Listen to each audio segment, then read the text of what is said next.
La mañanera de Ángel correspondiente al martes de la semana en curso, martes 17 de agosto del año 2021. Voy a comentar con usted hoy el tema que prácticamente está en todos los espacios mediáticos en el mundo, que es la situación en Afganistán. Pero no me voy a meter a los detalles, antecedentes y que estuvieron 20 años en los Estados Unidos, etc. No. Quiero tocar algo que me parece relevante para la situación en nuestro país. Lo que sí quiero hacer, y ser muy enfático en ese sentido, es recomendarle sinceramente que lea el discurso pronunciado ayer por el presidente Biden relacionado con los acontecimientos y la decisión que tomó frente a la situación afgana. Lo puede leer, entra a la página de la Casa Blanca, ya sea que ponga White House o ponga usted Casa Blanca, está en español ahí el discurso, puede usted leerlo. ¿Y por qué le pido eso? Porque ahí está una posición de un jefe de Estado, porque seguramente ha leído usted, fue una derrota total para los Estados Unidos y esto va a marcar a Biden, una serie de cosas. Otros alegrándose porque fue derrotado Estados Unidos y tonterías por el estilo. Por eso yo le pediría, repito, sinceramente, le suplico encarecidamente que lea el discurso. Y ahí va a encontrar usted elementos interesantes que podrían, guardando las debidas, las diferencias con la situación que México enfrenta. En ese discurso del presidente Biden hay dos elementos importantes que vale la pena señalar. El primero, los Estados Unidos construyeron un ejército de alrededor de 310,000 efectivos. Lo entrenaron, lo equiparon, lo financiaron, crearon dentro de Afganistán algo que era impensable, una fuerza aérea. Tienen hoy una fuerza aérea. Y lo curioso es que este ejército se construyó pensando en detener el reingreso o el reforzamiento de los talibán.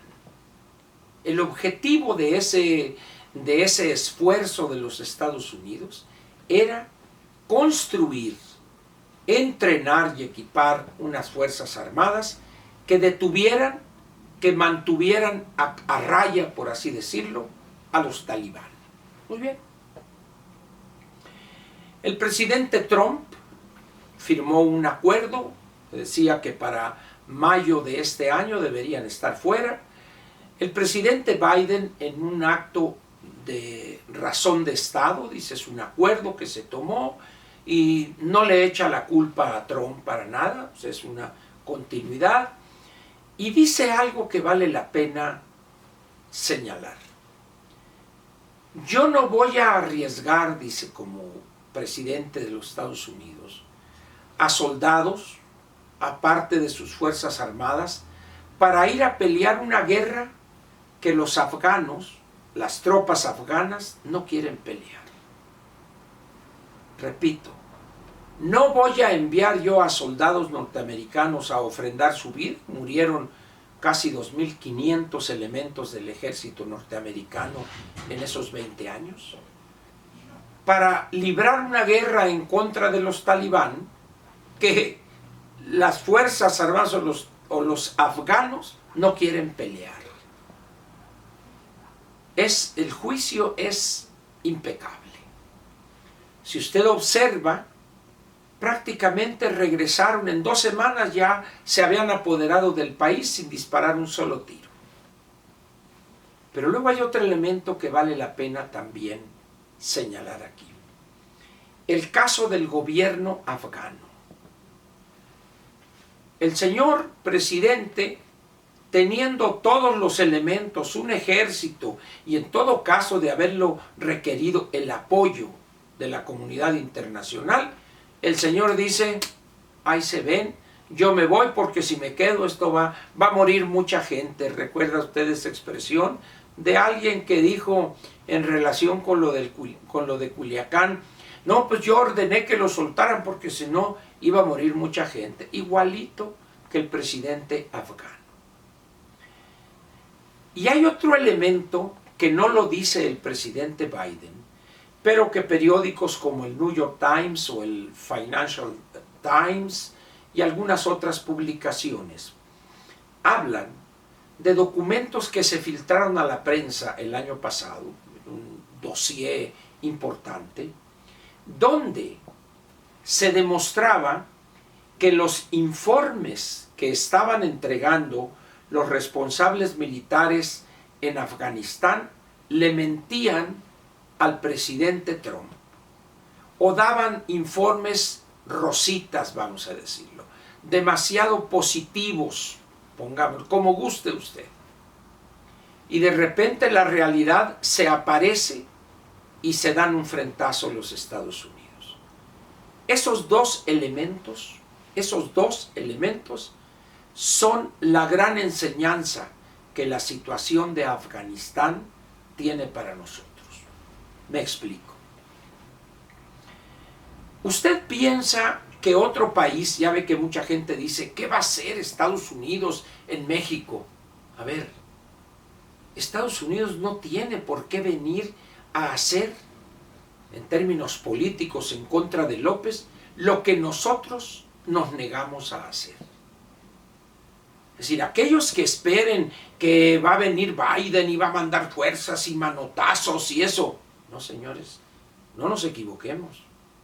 Si los ciudadanos mexicanos mantienen un silencio cobarde y cómplice, si los empresarios mexicanos han enmudecido por años, decenios, y no están dispuestos a abiertamente enfrentarse y denunciar las torpezas y ocurrencias y desatinos en materia económica de este gobierno, no va a venir Biden a decirlo.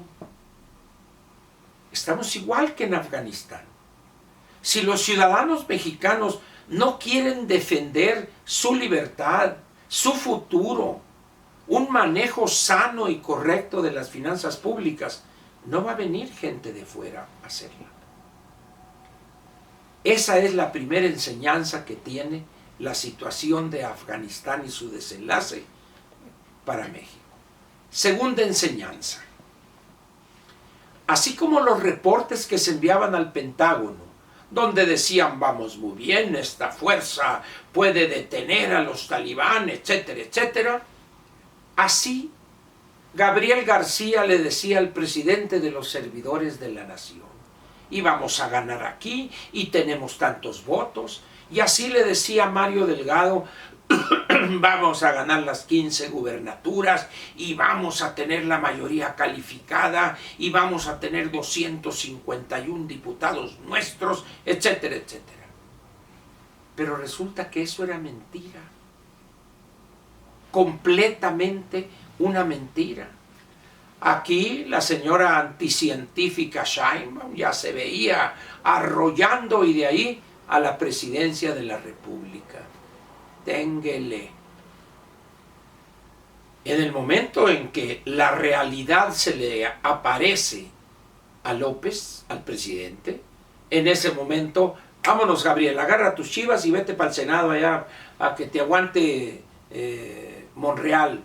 Y a ver, y quítenme este y pónganme al otro. Y ahí te va, Claudia, te quiero mucho y todo y eso, pero ahí te va Batres que sí le sabe a la maniobra y baja el cero y no toca. Es decir, la mentira duró hasta que la verdad de la realidad llegó. Lo mismo que en Afganistán. Esas dos enseñanzas debemos tomarlas y darnos cuenta que va a llegar el momento en que todavía la realidad de manera más cruda y ofensiva para López se va a dar un frentazo con ella y su desesperación lo va a llevar a actuar cometiendo más desatinos porque no va a corregir. Véalo ahorita cómo anda, vea amenazando, el Reforma y el Universal van a desaparecer. Y luego en La Laguna, pues si quieren agua tienen de aquí al 3 de octubre para desistirse de esos amparos que algunos presentaron ahí, porque si no, no hay agua.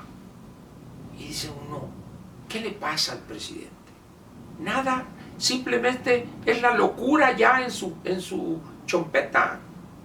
Y ya tienen que salir todos los magistrados y todos los consejeros del INE. Los vamos a sacar. A ver, eso no le compete a usted.